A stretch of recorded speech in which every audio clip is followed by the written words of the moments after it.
The 6-year-old girl stumbled through the snow, her small hands clutching a frayed pink scarf as if it were the last thread tying her to the world.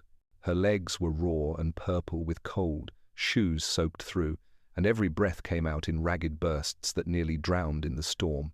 She was weak, injured, abandoned. Her grey eyes, far too hollow for her age, scanned the frozen riverbank as the wind howled around her like wolves. The storm had turned the night into a blur of white and black. The river was half frozen, chunks of ice colliding with a grinding roar. Each step she took toward the abandoned boathouse sagging at the water's edge seemed heavier than the last. She hugged the scarf tighter to her chest, whispering a name into the fabric, a name only she knew. No one had come back for her. No one ever would. Her stepfather's voice still echoed in her ears. "Stay where you are. Don't move. You're nothing but trouble." And then the crunch of tires fading into the blizzard. A sharp bark split the night. The girl froze. For one wild second, terror seized her. Had he come back? Had he sent the dog to drag her home? Her body trembled, ready to collapse. But the sound that followed was different, not harsh, not cruel. A deep, steady voice cut through the wind. "Rook, easy. Hold." From the curtain of snow emerged a tall figure, broad-shouldered, wrapped in a battered military jacket dusted white. His face was lined, beard flecked with grey, eyes sharp yet heavy with a sorrow that seemed carved deep. At his side moved a massive German shepherd, black and tan, powerful and precise. The dog's amber eyes locked on the girl, alert but gentle, his breath steaming in the icy air. The man raised his gloved hands slowly, palms open. Hey there, kiddo. You're all right. We're not here to hurt you." The girl's knees buckled, but she forced herself to stay upright. She backed against the boathouse wall, clutching the scarf so hard her knuckles went white. Her lips moved, but no words came. The dog crouched low, his body language calm, tail still. His eyes never left hers. "Rook," the man murmured. The shepherd responded instantly, lowering himself to the snow, ears flicking forward. "Good boy." The man took one step closer, his boots crunched softly against the ice. "Name's Daniel. Daniel Cole. This here's Rook. He's a soldier, same as me, been my partner for years. We don't leave people behind." The girl's gaze flickered toward the dog, and for the first time, something shifted. Her breath hitched as Rook inched forward, belly sliding across the snow, until he was close enough to press his cold nose against her shaking hand. She flinched, but didn't pull away. A small, broken sound escaped her half-sob, half-sigh. Daniel crouched, ignoring the stabbing pain in his knees. He knew better than to push. The girl's thin wrists were mottled with bruises, her lips split, her eyes haunted. Memories slammed into him, his own daughter's hospital bed, her tiny hand gripping his before the machines went silent. He swallowed hard, forcing the image away. "Not now, not here." "What's your name, sweetheart?" he asked softly. For a long moment, nothing. Only the wind shrieking through the broken boards of the boathouse. Then, so faint he almost missed it, came a whisper. "Anna." Daniel nodded once, committing it to memory like a soldier memorizes a code. "All right, Anna, you're safe now." But the girl shook her head violently, clutching the scarf tighter. "No," she rasped. Don't send me back." The words cracked open something in Daniel's chest. Rook whined low, leaning closer to her, as if he understood the plea better than any man could. Daniel's breath clouded in the air, his jaw tightening. Whoever had left this child out here hadn't just abandoned her, they had broken her. Behind them, the storm shifted, carrying with it the unmistakable grind of tires on ice. Headlights slashed briefly through the snow, then vanished again into the trees. Daniel's body went rigid. Rook lifted his head, ears snapping forward, a growl rumbling deep in his chest. Daniel met Anna's wide, terrified eyes. "Stay close to me," he said, voice low, steady, final. He reached for her gently, wrapping his field jacket around her frail shoulders. She sagged against him, her whisper barely audible as the wind swallowed it whole. "He'll find me." The storm roared louder, drowning the night, as the dog braced and Daniel turned toward the sound of the approaching danger. Snow whipped sideways across the riverbank as Daniel tightened his jacket around Anna's frail body. She was light as air in his arms, trembling, the pink scarf pressed against her lips like a talisman. Rook circled them, hackles raised, eyes fixed on the dark tree line where headlights had flickered only moments before. The dog's breath plumed white in the night, his low growl vibrating through the storm. Daniel scanned the road. Nothing, only the storm twisting shapes into ghosts. He moved fast, boots crunching on snow, every sense sharpened the way it had been in Afghanistan when every shadow might hide a trigger, every gust of wind might mask an ambush. Old instincts never left, they only slept. Tonight, they were wide awake. He reached the truck parked at the roadside, engine idling faintly beneath a crust of ice. He opened the back door and slid Anna inside, laying her across a blanket. Rook jumped in beside her without command, curling his massive frame to block the cold. The girl clutched his fur like she feared he might vanish. Daniel's chest tightened. It was the first time she'd reached for anything other than the scarf. "Good boy," Daniel murmured, patting Rook's flank. The dog's ears twitched, but his gaze stayed locked on Anna. Protect her first, always. Daniel climbed into the driver's seat, wiping frost from the windshield with the back of his glove. His hands trembled not from the cold, but from the storm inside. He had seen too many children in too many places, broken by men who thought power was theirs to wield. But this was home. This was Maine, not Kandahar. And yet here she was, abandoned, bruised, whispering about the man who would find her. The road stretched before him, swallowed by white. He eased the truck into gear, tires crunching against ice. For a long while, the only sound was the heater's weak whine and Anna's shallow breaths. Then, quietly, she spoke. "You're a soldier." Daniel glanced at her in the rearview mirror. Her eyes, grey and hollow, met his for only a second before darting away. "Was," he said softly. "Not anymore." Rook shifted, pressing closer to her side. She buried her fingers deeper into his fur. "The dog, he's still a soldier." Daniel's throat tightened. He thought of his unit, of the men he'd lost, of the four-legged partners who had sniffed out bombs and never come home. Rook was the last thread tying him to that world, the last living piece of loyalty that hadn't been buried under flags. "Yeah," he said finally, "Rook still serves." They drove in silence for a while. The storm hammered the windshield, wipers struggling to keep up. Daniel's mind drifted, unbidden, to the past. To Claire, his wife, her laughter soft in their kitchen before the accident tore her away. To Emily, his daughter, her small hand gripping his as machines beeped in sterile hospital rooms. 10 years old and braver than any soldier he'd ever known. He had watched her fade, powerless, while promising her he would stay strong. But after she was gone, strength had become an empty word. He swallowed hard, pushing the memories down. He had learned to live in fragments, fix fences, haul firewood, walk Rook at dawn and dusk, pretend the silence wasn't heavier than any battlefield. Tonight, though, the silence had been broken by a cry on the wind and a girl clutching a scarf. Anna shifted under the blanket, whispering so softly he almost missed it. "Please don't take me back." The words pierced deeper than the cold. Daniel kept his eyes on the road, jaw clenched. "No one's taking you anywhere you don't want to go, Anna, not while you're with me." Her small body curled tighter against Rook, as though testing whether promises still meant something in this world. The dog nuzzled her gently, a low chuff vibrating in his chest. She closed her eyes, clinging to him like an anchor. Headlights appeared suddenly in the rearview mirror. A vehicle, old, low to the ground, sliding onto the same icy road behind them. Daniel's pulse kicked. He eased off the gas, watching. The car kept its distance at first, but then its beams cut sharper through the storm, gaining ground. Rook's ears flicked. A growl rumbled again, deeper this time. Daniel's grip tightened on the wheel. Whoever it was, they weren't just another driver in the storm. He could feel it, the way he used to feel danger, long before the first shot was fired. He leaned slightly, checking on Anna. Her eyes were open now, wide with fear. She had seen the lights, too. She pressed her face into Rook's fur and whispered one word. "Uncle." The storm swallowed the sound, but Daniel heard it clear as a gunshot. His jaw hardened. Whoever was in that car wasn't family, not in any way that mattered. He pressed his foot down, the truck growling forward through the snow, and Rook braced against the seat, ready.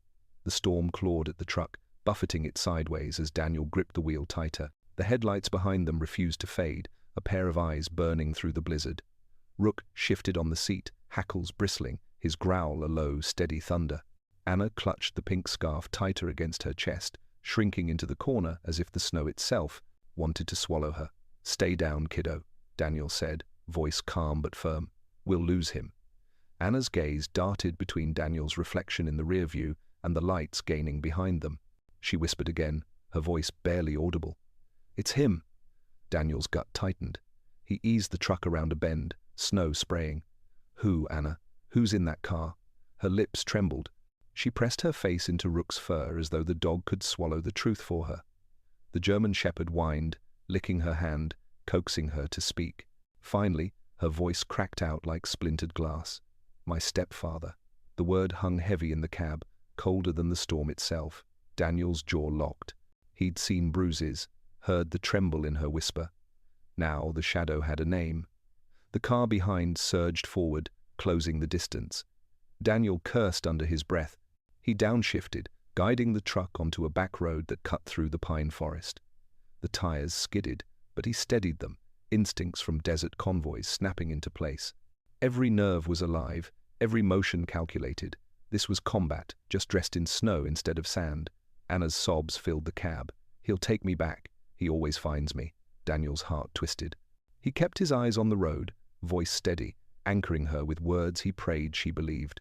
"Not tonight, Anna. Not while I'm breathing. Not while Rook's here." The shepherd let out a sharp bark, as if agreeing. Anna clung tighter to his ruff, her tears soaking his coat. The rear car tried to push closer, but the narrow road forced it back. Daniel guided the truck deeper into the woods until finally, at a fork, he cut the headlights and veered onto a snow-cloaked service path. The forest swallowed them whole. He let the engine idle low, then killed it completely. Silence pressed in, broken only by Anna's sniffles and Rook's steady breathing. The other vehicle roared past on the main road, its lights vanishing into the storm. Daniel waited, every muscle taut, until the night went still again. Only then did he turn, meeting Anna's terrified eyes. "You're safe for now," he said. "But I need to know, Anna, what did he do to you?" She hugged the scarf tighter, fingers trembling. Her eyes, grey and stormy, refused his. But Rook nudged her hand, persistent. Slowly, she uncurled her arm, revealing her wrist. Even in the dim light, the marks were clear. Red grooves, deep enough to have been left by ropes or cuffs. Daniel felt his stomach twist. His hands tightened on the wheel until his knuckles whitened. Anna whispered, "He locks me in the basement. Says I'm broken." The words gutted him. He looked away, staring out into the black forest, fighting the surge of anger boiling up. He'd seen cruelty in war, but this was worse. This was a child, abandoned in the snow to die because someone decided she was broken. Rook pressed closer to her, resting his head on her lap. Anna's trembling slowed, just slightly, as she buried her face against his fur. The dog's tail thumped once, a quiet reassurance. Daniel exhaled through his teeth. His voice was low, ragged with the promise of a man who had nothing left to lose. "Listen to me, Anna. He doesn't get to call you that. You are not broken. Do you understand?" Her lips quivered. For the first time, her eyes lifted, meeting his. There was doubt there, but also the faintest flicker of hope. She nodded, barely. Daniel restarted the engine, steering them back onto the main road, heading toward town. "We'll get you safe. There are people who can help. And until then, you've got me. You've got Rook. We don't leave our own behind." Anna whispered something so soft it almost vanished into the hum of the heater. But Daniel heard it, and it lodged deep inside him. Promise? He met her gaze in the mirror. Promise. And though the storm raged, outside, inside the cab, a fragile thread had been tied, a thread that would change everything. The snow was easing by the time Daniel's truck pulled into the small town. The streets were nearly deserted, blanketed in white, lamplight glowing dull orange against drifting flakes. He guided the truck to a stop outside, the only place still lit at this hour, the small brick building that housed the community clinic. Its single neon sign hummed faintly, a beacon in the frozen dark. Anna sat curled in the back seat, scarf pressed against her face, eyes glassy. Rook was glued to her side, chin resting across her knees. Daniel killed the engine, resting his hands on the steering wheel for a moment longer than necessary. He hated clinics. Too many memories of beeping monitors, sterile smells, rooms where good men and his daughter had slipped away. But this wasn't about him, it was about her. "Come on, kiddo," he said gently. "Let's get you warm." Anna shook her head sharply, clutching Rook tighter. "Not the big lights, please." Daniel turned, catching her wide, panicked eyes. He softened his voice. No big lights, just a small room, warm blankets, cocoa if we're lucky. Her breath hitched. She didn't believe him, not fully, but when Rook hopped down and waited at the door, she followed, one trembling step at a time. Daniel carried her inside, the dog pacing beside him like a bodyguard. The clinic was quiet, only one nurse on duty at the late hour. She was in her 30s, her hair tied back loosely, glasses slipping down her nose. When she saw them enter, Daniel dusted in snow, Anna shivering and bruised, Rook flanking them. Her expression shifted instantly from fatigue to alarm. "Oh my God, here, this way." She hurried them into an exam room, tugging blankets from a shelf. "I'm Grace, I'll help." Anna flinched at the sudden attention, hiding her face against Rook's fur. Daniel lowered his voice, crouching to meet the nurse's eyes. "She's been abandoned, signs of neglect, possible abuse. We can't send her back." Grace's gaze sharpened. She was tired, yes, but beneath that was steel. "Understood. I'll document everything, and I'll make some calls." She glanced at Anna, softening her tone. "Sweetheart, you're safe here." Anna didn't answer. But when Grace placed a blanket around her shoulders, the girl didn't resist. Her small fingers kept their death grip on Rook's ruff. Daniel stepped back, leaning against the wall, letting Grace work. His ribs ached, his mind flickering with images he wished he could bury. He heard Emily's voice in his head, faint as a ghost. "Daddy, stay." He clenched his fists, forcing his breathing steady. This time, he wasn't going to fail. Grace cleaned Anna's cuts, careful not to startle her. The girl barely reacted, except when Grace reached her wrists. The moment her sleeves were rolled back, the truth spilled into the open, raw grooves circling both wrists, old and new layered together. Grace sucked in a breath. "Restraints," she murmured. Daniel's jaw tightened. "Her stepfather." Grace looked up sharply. "Name?" Daniel hesitated. He had only heard Anna's whisper in the truck, but before he could answer, Anna's lips parted. Her voice was small, shaking. "Mark." The nurse's expression hardened. "I'll call CPS right now." Anna's breathing quickened, panic flashing in her eyes. "No! He'll find me!" Rook whined, pressing against her side. Daniel knelt, his voice low, steady. "Anna, listen to me. You're not alone anymore. Grace here, she's tough. She's going to help us make sure he can't hurt you again." Grace gave a firm nod. "That's right, sweetheart. And I know people who will listen." Anna looked between them, her eyes shimmering. Slowly, she nodded, clutching Rook as though the dog himself had promised her. Grace slipped out to make the call. The room fell into a heavy silence. Daniel sat in the chair opposite the exam table, watching Anna's small shoulders quake beneath the blanket. He saw so much of Emily in that fragile frame it nearly crushed him. He rubbed his temples, forcing the ache back down. The door opened again. Grace returned, her expression set. "A caseworker will be here by morning, but Daniel," she lowered her voice, "you should know Mark Dawson has priors, petty assaults, public intoxication, domestic complaints, but nothing that ever stuck in court. If he realizes she's with you, he won't just let her go." Daniel's eyes hardened. "Then we'll be ready." Grace studied him for a moment, the haunted lines in his face, the loyalty in the dog pressed against the child, and she understood something unspoken. This man wasn't going to run. He wasn't going to abandon this girl. Whatever ghosts haunted him, he was standing now. "Get some rest," she said quietly. "Tomorrow's going to be a fight." Daniel leaned back, his hand brushing Rook's head. The shepherd's amber eyes glowed steady in the dim light, unyielding. Anna stirred under the blanket, whispering words that cut through the silence like a knife. He said, "I was a mistake." Daniel closed his eyes, pain flooding through him. When he opened them, his voice was a vow. "Not to us, Anna, not anymore." And outside, in the swirling snow, a shadow passed beneath the streetlight, a figure watching, waiting. The fight had only just begun. The storm had broken by dawn, leaving Portland blanketed in heavy silence. Snow weighed down every rooftop, every bare branch, muting the city into a ghost of itself. Daniel sat in the clinic's waiting area, a styrofoam cup of burnt coffee cooling in his hands. He hadn't slept. His body felt hollow, carved out by memory and adrenaline, but he kept his eyes fixed on the door to the exam room where Anna rested. Rook lay sprawled at his boots, head on his paws, ears flicking at every distant sound.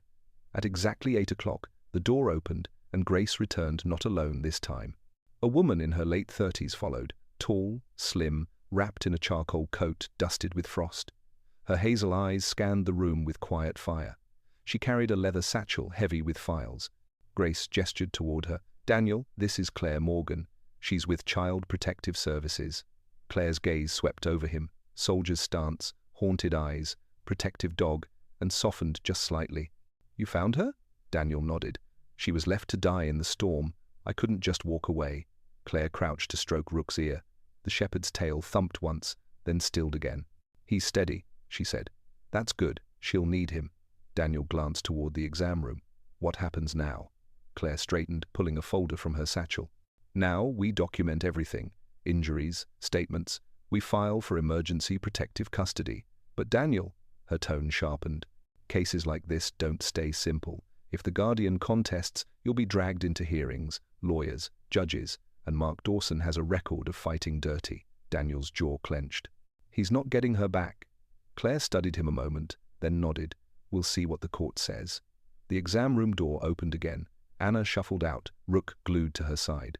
She looked even smaller in the borrowed sweatshirt Grace had found, sleeves dangling past her hands.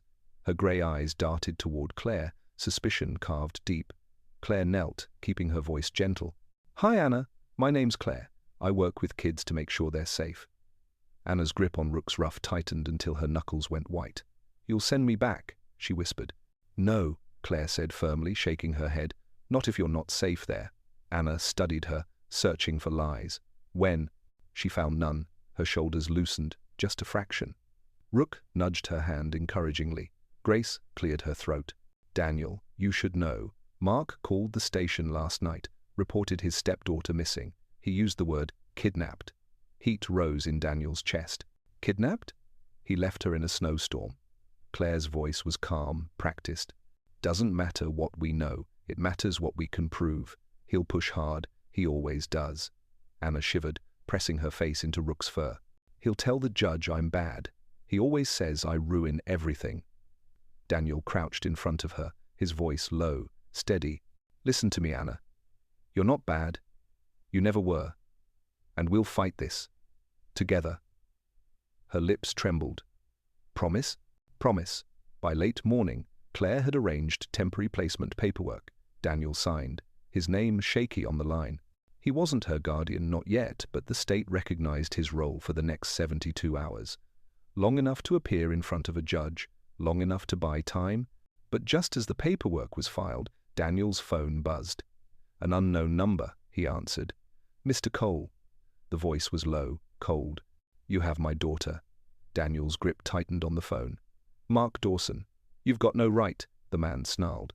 "You're finished. The court will shred you. And when it's over, she comes back where she belongs." The line went dead. Daniel lowered the phone slowly, every muscle rigid. Claire saw the look in his eyes and nodded grimly. "He knows. That means he's moving. Fast." Daniel looked at Anna, her small frame curled against Rook, and felt the weight of Emily's ghost press against him. Not again. Not this child. He turned to Claire, his voice like iron. "Then we move faster." The courthouse smelled faintly of varnished wood and old paper, the kind of smell Daniel remembered from his discharge hearings years ago. But this was different. Then it had been his future under judgment. Now it was Anna's life. He walked up the marble steps slowly, Rook pacing at his heel, Anna tucked close on the other side. She wore a clean sweater Grace had found, but it did little to hide the thinness of her arms, the bruises faintly visible along her wrists. She clutched the frayed pink scarf in both hands, twisting it until the threads nearly split. "Steady," Daniel murmured to her. "We go in, we tell the truth, you're not alone." Rook brushed against her leg as if to echo the promise. His amber eyes scanned every person on the steps, every door, every sound. A soldier on watch. Inside, the hallway buzzed with murmurs. Daniel felt the eyes on him, some sympathetic, some curious, some already judging. Claire Morgan walked beside them, her satchel heavy with reports and photographs. She looked as if she hadn't slept either, but her hazel eyes burned steady. "Remember," she said under her breath, "today is only about temporary custody. It's about keeping her safe for now." Daniel nodded once. "That's all that matters." They entered the courtroom. Dark wooden benches lined the space, a brass plaque above the judge's bench catching the pale winter light. At the petitioner's table sat Mark Dawson. He wore a pressed navy suit, his short brown hair slicked back, but nothing could hide the ugly flush creeping up his neck. His jaw worked like he was chewing on fury, and his pale blue eyes locked onto Anna with a look that made her shrink behind Daniel instantly.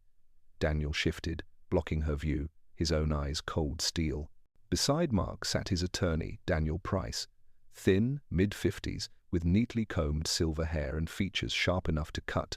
He looked like the kind of man who could turn lies into scripture if the fee was high enough. The door to the side opened, and the bailiff called out, "All rise for Judge Rebecca Moore." She entered with deliberate steps, robes flowing. In her mid-40s, dark hair pulled into a tight bun, brown eyes sharp with intelligence.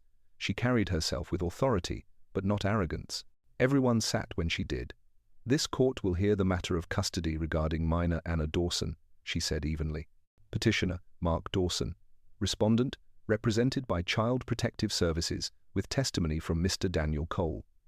Mark's attorney rose first, buttoning his jacket with practiced poise. "Your Honor, my client has endured a grave injustice. He took in Anna after her mother's passing. He provided food, shelter, education.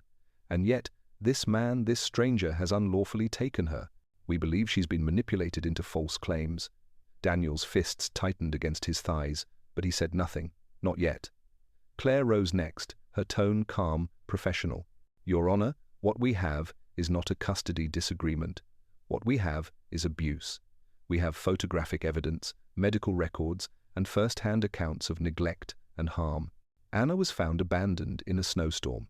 To return her to Mr. Dawson would be to risk her life." Judge Moore listened without reaction, her pen tapping faintly against the desk. "Proceed with evidence."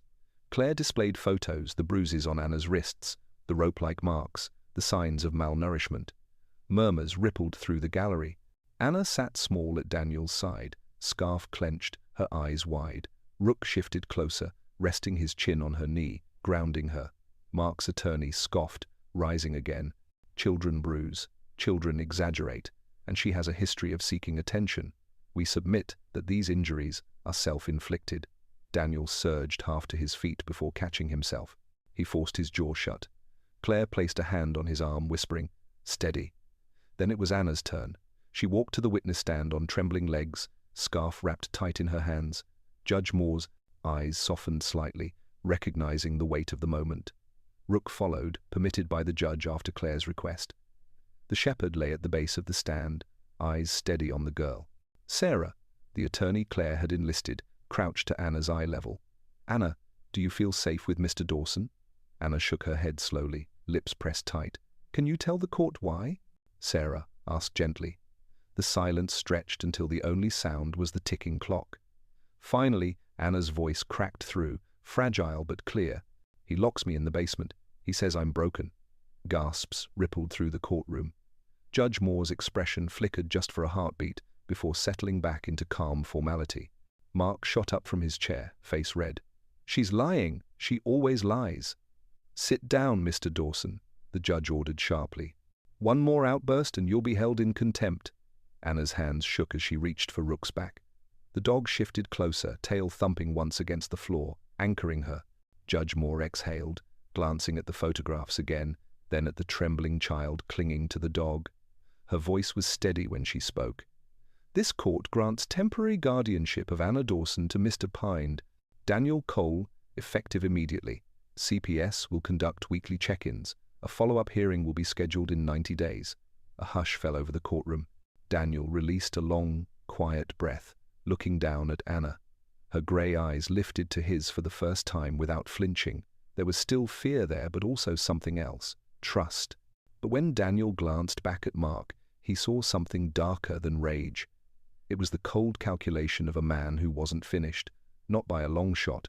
Snow hammered the windows of Daniel's small townhouse like fists against glass. The storm had returned, heavier than before, winds howling through the narrow streets. Inside, the living room was dim, lit only by the fire snapping in the hearth. Anna sat cross-legged on the rug, Rook stretched beside her like a living shield. She was coloring shakily on scraps of paper Claire had brought, her scarf laid across her lap like armor. Daniel stood at the window, his silhouette tense. He hadn't been able to rest since the hearing. Mark's eyes haunted him, not wild rage, but something colder, calculating. Men like him didn't surrender. They struck when you least expected it. A car engine hummed in the distance. Headlights crawled up the street, stopping 2 houses down. Daniel stiffened. The lights killed, leaving the street in darkness. His hand dropped instinctively to the pistol holstered at his hip, the weight familiar, grounding. Old instincts roared back, the same ones that had kept him alive in deserts and alleys far from here.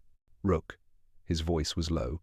The shepherd rose immediately, amber eyes sharp, ears pricked. Anna looked up, fear flashing across her face. "What is it?" "Nothing you need to worry about, kiddo. Stay by the fire." But the words hadn't even left his mouth when the glass shattered. A brick crashed through the side window, exploding across the floor. Anna shrieked, clutching Rook. The shepherd barked, a deep, thunderous sound that shook the walls. Daniel grabbed Anna, pulling her behind the couch, shielding her with his body. Another crash, this time the front door buckling under heavy blows. He heard voices outside, Mark's, and others. "You think you can take her from me, Cole? She's mine. She'll always be mine." Daniel's blood went cold. This wasn't a drunken rant, it was an ambush. Rook snarled, body coiled like a spring. Anna clung to his fur, eyes wide with terror. Daniel leaned close to her, his voice urgent but steady. "Anna, listen to me. Whatever happens, you stay with Rook. He'll keep you safe." Her lips trembled. "Don't leave me." "I won't," Daniel said, steel in his voice. "But you have to be brave, just like Emily was." The name slipped out before he could stop it. His daughter's ghost hovered in the air, but he had no time for regret. He kissed the top of Anna's tangled hair. "I'm not losing you." The door crashed open, splinters flying. Mark stormed in, 2 men behind him, their faces shadowed under ski masks. Mark's eyes locked on Anna instantly. "Come here, you little liar!" Anna screamed, burying her face in Rook's fur. The shepherd lunged, a blur of black and tan muscle. He slammed into the first intruder, sending him sprawling into the hallway. A gun clattered across the floor. Daniel was already moving. He fired once, shattering the lamp beside the second man, driving him back. The intruder fled, cursing into the night. But Mark didn't flinch. He stepped closer, hand outstretched, eyes fevered. "You think you've won? She's my ticket. My blood money. You can't take that from me."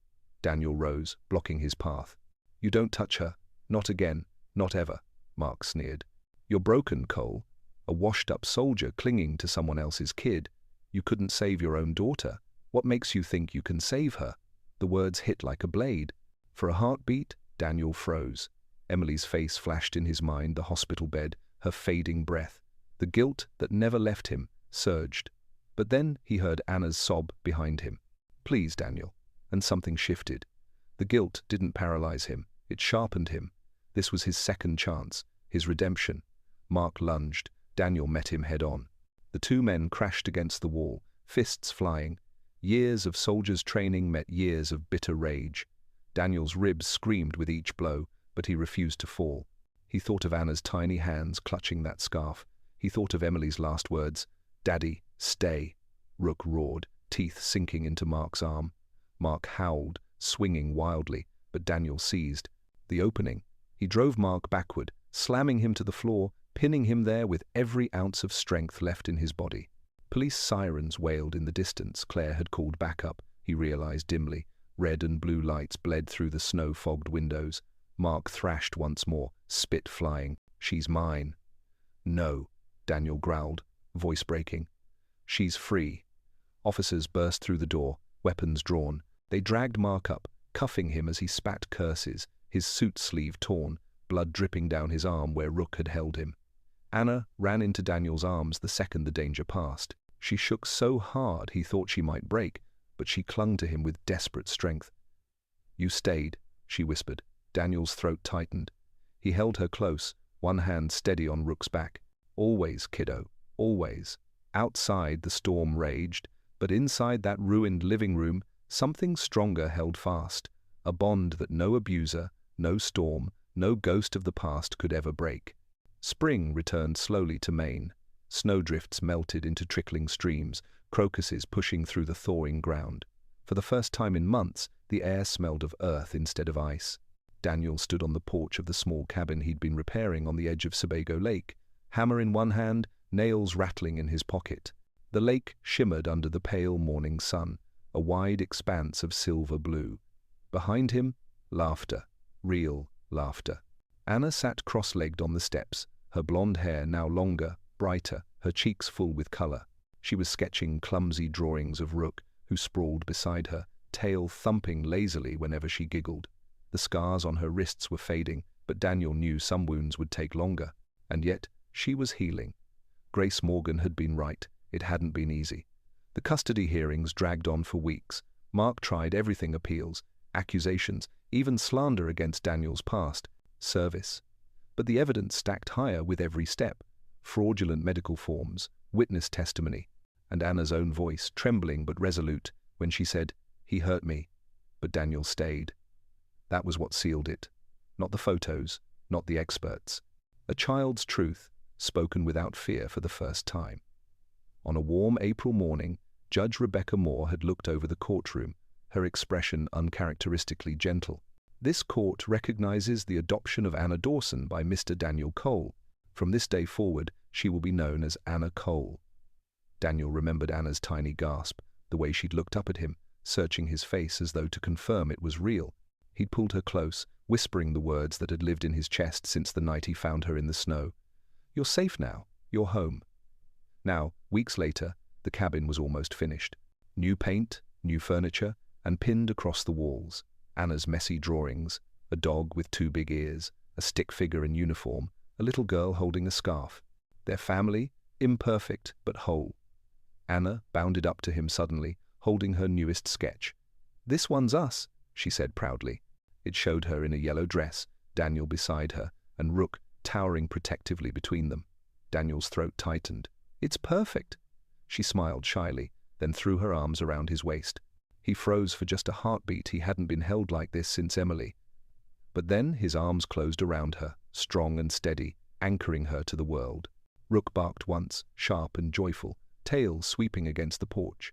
Daniel chuckled, ruffling the dog's fur. "Don't worry, buddy. You're in the picture too." As the sun sank toward the lake, they sat together on the porch, man, child, and dog, watching light dance across the water. For the first time in years, Daniel felt his chest ease, the crushing weight of grief loosening. Emily's memory was still there, but it no longer tore him apart. Instead, it guided him into this moment, this second chance. Anna leaned her head against his shoulder, whispering softly, "You stayed." Daniel closed his eyes, his hand resting on Rook's back. Always. The lake shimmered, the trees whispered in the breeze, and for the first time in a long time, hope felt real. Because sometimes, the ones we save are the ones who save us.